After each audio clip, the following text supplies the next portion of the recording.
dismissing his government several times, most recently dismissing several senior officers. Some of them were arrested. Coups are erupting, leaders are falling, and foreign powers are losing control faster than anyone expected. In Burkina Faso, an assassination attempt backfired, unleashing a military revolution. In Niger and Mali, troops have thrown out Western forces once seen as untouchable. But is this chaos or a hidden plan? Who's pulling the strings behind Africa's sudden power shift? Let's find that out.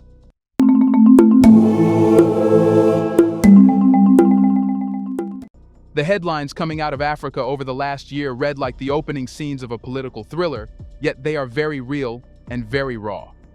In Burkina Faso, what began as whispers of discontent erupted into a shocking assassination attempt against Captain Ibrahim Traoré, a young leader who had already survived a previous coup plot against him. But instead of breaking him, it ignited an unprecedented military shift. In the days following the attempt, Traoré didn't retreat or tighten his circle.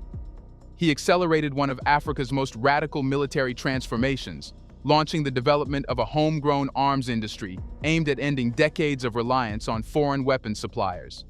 This wasn't just survival, it was a statement. Burkina Faso would no longer fight for independence using tools made by those it was trying to be independent from. The shockwaves didn't stop there. In Niger, a lightning-fast coup removed a civilian administration accused of bending too easily to French interests. What might have been seen in previous decades as yet another power grab was instead met with celebration. Crowds filled Niamey, waving flags and chanting slogans not just against their ousted government, but against France itself, demanding an end to a relationship many viewed as exploitative and outdated. Within days, French troops, long portrayed as guardians of regional security, were ordered to leave, their presence suddenly recast as an occupation rather than protection. In Mali, the story took an even more dramatic turn. Colonel Assimi Goïta publicly accused French forces of betrayal, alleging that the same troops tasked with fighting insurgent groups were, in some cases, enabling the instability they claimed to be combating. The accusation sent shockwaves through Western diplomatic circles, but on the streets of Bamako, it resonated deeply. For years, citizens had questioned why foreign troops could operate with near impunity while security conditions worsened. Goïta's message was clear. Mali would no longer outsource its security to those it did not trust. These aren't isolated incidents. They are threads in a larger emerging pattern. Across the continent, military leaders and grassroots movements are converging around one idea. Africa must reclaim control over its destiny. The traditional playbook, where Western powers back friendly civilian governments or cooperative militaries to maintain resource access and political influence, is rapidly losing relevance. In its place is something new, something unpredictable, a wave of military-led governments who explicitly reject being anyone's client state and who are willing to risk sanctions, diplomatic isolation, and even military confrontation to achieve independence. Adding fuel to this fire are powerful ideological currents. Pan-African activists like Kemi Seba and Natalie Yam are using social platforms and community networks to fan the flames of anti-neocolonial sentiment, portraying these coups not as anti-democratic aberrations, but as historical corrections. Their message resonates because it taps into deep frustration over decades of resource extraction, one-sided trade deals, and political meddling that have kept many African nations dependent on external powers. The international reaction has been swift and sharp. Western governments have condemned these moves, warning of instability and democratic backsliding. But on the ground, support for these military shifts remains strong, even passionate. Citizens see leaders like Traoré and Goïta not as dictators, but as liberators who have finally broken free from old chains. The speed and scope of these events have left analysts scrambling for answers. Are these unconnected sparks of military opportunism? Or is there a larger, coordinated force, ideological, political, maybe even foreign, guiding these dramatic shifts? Is Africa experiencing chaos, or the birth of a new hidden power structure? Let's pause for a second to say, big thank you to the Black Culture Diary community, where Black voices, stories, and legacies are preserved and amplified. By becoming a member, you're not just supporting the channel, you're becoming part of a powerful cultural movement. Let's continue. Burkina Faso is rapidly transforming from a state dependent on foreign security guarantees into a testing ground for full-scale military independence. This shift did not happen through gradual reforms or diplomatic negotiation. It came in the wake of a crisis and was executed with a speed that startled both supporters and critics. Captain Ibrahim Traoré, still relatively new in leadership, recognized something other African governments had often hesitated to confront. No nation can claim sovereignty while outsourcing its basic defense needs to outside powers. His answer was both ambitious and risky, building a domestic military-industrial complex from the ground up. Instead of continuing to import second-hand rifles, armored vehicles, and surveillance equipment from Western suppliers, Traoré directed resources toward local manufacturing and technology development. This wasn't symbolic, it was practical. Burkina Faso began investing in facilities capable of producing ammunition, refurbishing old military vehicles, and even exploring indigenous drone production to strengthen border control and counterinsurgency operations. For a landlocked nation with limited industrial infrastructure, it was an audacious move that signaled a willingness to challenge decades of dependence. This military self-sufficiency drive also changed the country's economic priorities. Funds previously earmarked for expensive arms imports and long-term military aid packages were redirected toward engineering programs, local manufacturing plants, and vocational training aimed at creating a domestic workforce skilled in defense technology. Instead of serving as a consumer of foreign products, Burkina Faso began positioning itself as a potential future exporter of affordable defense solutions to neighboring states. The political message behind this move was just as significant as the practical one. Burkina Faso was no longer willing to be a client state whose security infrastructure could be influenced or even disabled by external actors. By ensuring that weapons, ammunition, and logistical support were produced within national borders, Traoré removed one of the most common levers foreign powers have used to influence African nations: arms supply chains. Critics outside Burkina Faso argue that this shift risks militarizing the economy and distracting from civilian development. Yet inside the country, it has been framed as liberation. Citizens who once saw soldiers armed with foreign-made weapons now see a government committed to securing its future without outside permission.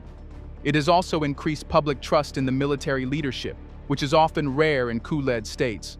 Traoré's vision differs sharply from historical African military regimes that relied on foreign backers for legitimacy and hardware. Instead, his administration seeks to make foreign reliance obsolete. Of course, the path is fraught with challenges. Burkina Faso still faces active insurgencies, logistical gaps, and limited technical expertise. Building an arms industry requires time, resources, and a stable supply chain for raw materials, all of which remain vulnerable to sabotage or external pressure. Yet the symbolic power of the decision cannot be overstated. It represents a clear rejection of the idea that African nations must rely on foreign intervention to survive. This pursuit of military independence also intersects with a broader ideological shift across the continent.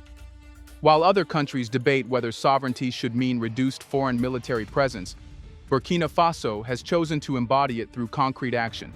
The country's efforts have sparked conversations in neighboring states about whether they too should reduce dependency on foreign defense aid and focus on their production capacities. This decision has already begun reshaping regional alliances. Burkina Faso's military procurement and defense cooperation strategies increasingly favor partnerships based on technology exchange and joint training rather than aid dependency. The country's model is quietly challenging a decades-old narrative that African nations cannot stand on their own militarily without external sponsorship. The real question now is whether this ambitious experiment in sovereignty can survive external pressure, resource constraints, and inevitable political resistance. If Burkina Faso succeeds, could it become the blueprint for an Africa that no longer looks outward for security, but inward? Here's a reminder to please like and share the video and subscribe to our channel to watch more videos on Black culture, history, civilization, and identity. Let's continue now. The momentum of military-led change sweeping through Africa is perhaps most visible in Niger and Mali, two countries whose recent political earthquakes are rooted in one common source of frustration: a deeply entrenched French presence that many citizens came to see as both parasitic and deceptive. For decades, France maintained a dual role in these nations. It was the supposed guarantor of security against insurgencies, while simultaneously benefiting from economic arrangements that left Nigerians and Malians feeling exploited. In Niger, the tipping point came when growing public discontent collided with allegations that foreign troops were overstaying their welcome while offering little improvement in national stability. Niger's vast uranium reserves, critical to France's nuclear energy sector, symbolized this unequal relationship. While France powered its cities with Niger's resources, many villages in Niger itself remained in darkness. This contradiction fueled anger, particularly among the youth who saw no tangible benefit from decades of cooperation with Paris. The eventual coup against the pro-French civilian administration was met not with hesitation but jubilation. Streets filled with citizens waving Nigerian flags and demanding not just a change of leadership, but a wholesale rejection of a system that had allowed foreign influence to shape domestic policy for decades. Mali's story is even more dramatic. French troops had been present under the justification of combating insurgency, yet security conditions worsened year after year. For many Malians, it appeared that foreign military involvement had become a permanent fixture rather than a temporary solution. Colonel Assimi Goïta's government seized on this sentiment, explicitly accusing France of failing to combat, and in some instances even tolerating, the insurgent elements it claimed to be fighting. These accusations were shocking to Western audiences, but within Mali, they resonated deeply, aligning with popular narratives that the French presence had evolved into something more exploitative than protective. One of the most symbolic actions taken by Goïta's administration was the expulsion of French forces and the suspension of key defense agreements. In their place, Mali began pursuing alternative partnerships, including regional cooperation and dialogue with non-Western powers that were willing to provide support without the same political conditions. This pivot was not just about security, it was about sovereignty. Mali's leadership presented itself not as a temporary caretaker, but as the spearhead of a movement determined to reclaim national agency. The regional effects of these shifts have been profound. Both Niger and Mali have inspired a wave of conversations across West Africa about what genuine independence really looks like. Citizens and activists in neighboring countries see these events as proof that rejecting external domination is possible, even in the face of potential sanctions or international condemnation. This has created a political climate where other governments now face increased domestic pressure to reconsider their ties to former colonial powers. For France, these developments represent more than just a diplomatic setback. They challenge an entire geopolitical framework built on military agreements and economic privileges established decades ago. French bases, once seen as essential to stability, are now regarded as relics of an outdated order. Perhaps most importantly, the events in Niger and Mali demonstrate that these coups are not isolated military ambitions, but rather responses to a popular demand for autonomy. Citizens are not protesting against their military leaders, but rallying behind them, sometimes forming volunteer brigades to support national defense efforts. In many ways, this marks a departure from the post-independence pattern of unpopular coups driven by personal ambition. Here, the military presents itself as executing the will of the people, at least in spirit, if not in form. This rebellion against French influence is more than a political statement. It's an ideological shift signaling that Africa is no longer content to serve as a resource pipeline and geopolitical pawn. The key question now is whether these nations can sustain this rejection of old dependencies without triggering new ones, or will history simply replace one powerful patron with another? The dramatic shifts taking place across Burkina Faso, Niger, and Mali are not happening in isolation. Behind the soldiers and flags are powerful ideological forces that have been steadily reshaping public opinion and political discourse. At the heart of this movement is a renewed form of Pan-Africanism, one that blends grassroots activism, media influence, and strategic geopolitical reorientation. This modern Pan-African movement is driven by individuals and networks that have mastered the art of messaging. Figures like Kemi Seba, the French Beninese activist, and Nathalie Yamb, a Swiss Cameroonian commentator, are prominent examples. They use digital platforms, public rallies, and community outreach to promote a narrative that Africa's greatest enemy is dependency on Western loans, on foreign security forces, and on political systems designed to keep African nations subordinate. Their campaigns are not abstract philosophical exercises. They directly target real-world policies and leaders, urging populations to support governments that reject neo-colonial influence and embrace full sovereignty. Unlike older generations of Pan-African leaders who focused on diplomacy and continental institutions, this new wave is more direct and confrontational. Seba, for example, openly campaigns against the CFA franc, a currency used by multiple West African nations and still linked to the French treasury. He portrays it as a tool of economic control designed to keep African economies tethered to their former colonizer. Nathalie Yamb, often referred to as the Lady of Sochi for her support of alternative alliances, goes further by openly calling for partnerships outside the Western sphere, particularly with Russia and other emerging powers willing to engage Africa without the same political strings attached. These activists are often portrayed in Western media as pro-Kremlin or as spreading foreign propaganda, but that framing misses the key point. Their core message resonates with ordinary Africans who feel their post-independent systems never truly delivered independence. These voices are tapping into decades of frustration, where democracy often meant voting for leaders who serve foreign interests, where development loans often came with conditions that stripped away national decision-making, and where military aid sometimes came with covert agendas. This ideological shift is powerful because it gives legitimacy to military takeovers in the eyes of many citizens. When a coup leader frames his actions not as a seizure of power, but as a step toward national liberation aligned with Pan-African ideals, it gains a moral dimension that civilian politicians often lack. For example, the message that foreign soldiers cannot guarantee African freedom, or African resources should feed African families first, is simple, emotional, and persuasive. It transforms what might otherwise be seen as instability into an act of rebellion against a larger system of control.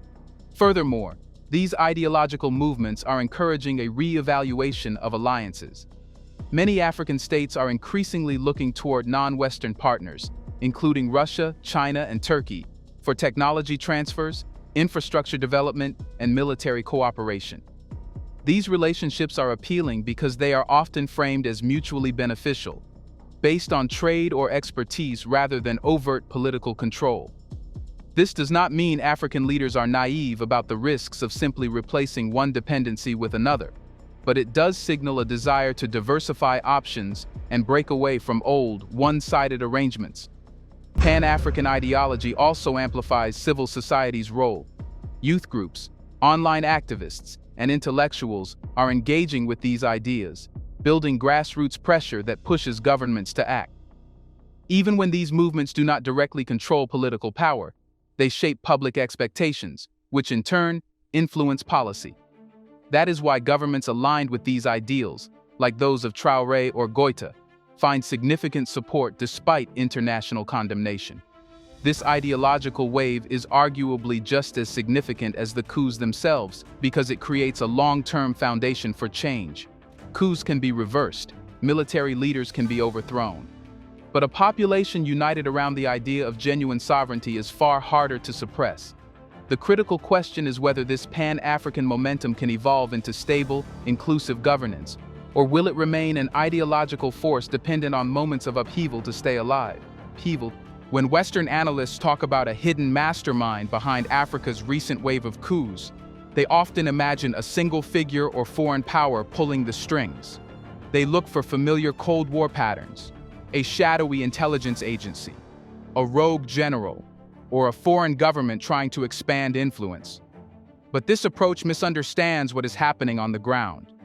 The truth is far more complex and far more African.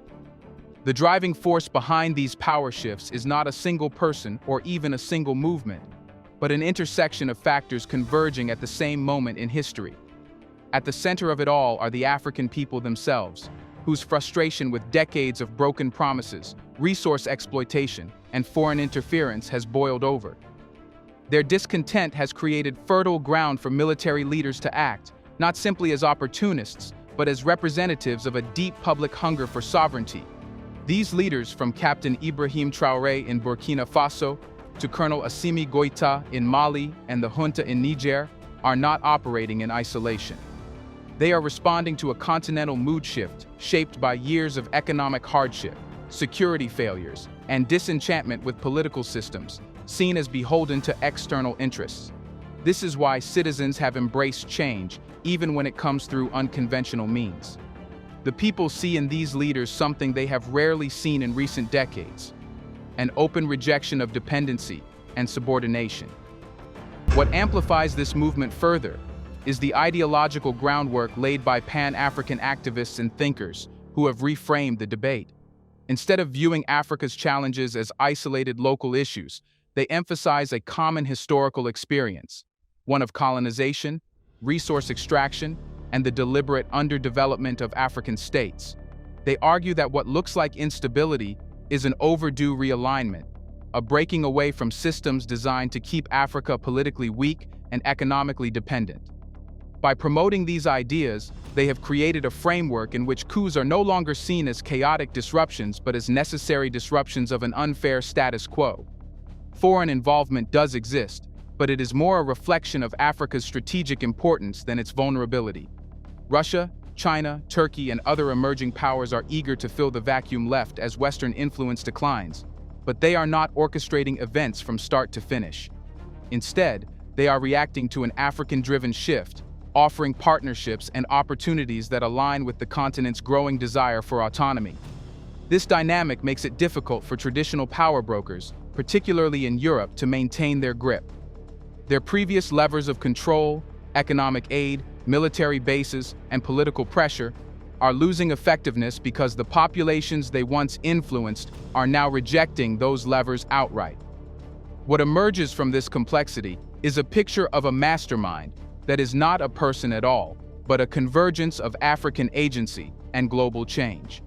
It is a decentralized movement where public anger meets military action, where ideology meets opportunity, and where external geopolitical competition amplifies shifts already underway. This is why it feels so unpredictable to outsiders. There is no single switch to flip, no single actor to negotiate with or neutralize. If anything, the hidden mastermind is Africa itself, finally asserting that its future will not be written in foreign capitals, but by its people. This is what truly unsettles established powers, the realization that Africa is no longer waiting for permission to act. Whether this will lead to stable self-rule or another cycle of turmoil remains to be seen, but one thing is certain: the era of silent compliance is over, and a new, self-directed Africa is beginning to emerge. Do you see these coups as chaos, or as Africa finally taking back control of its future? Let us know in the comment section. Can military-led governments truly deliver sovereignty without slipping into dictatorship? Do you want to watch more videos like this one? If so, subscribe to our channel and press the bell icon next to it. We have decided to bring videos on something nobody talks about: the Black culture, civilization, history, and evidence about how glorious Blacks have been. Thanks for watching, and until the next video, stay tuned.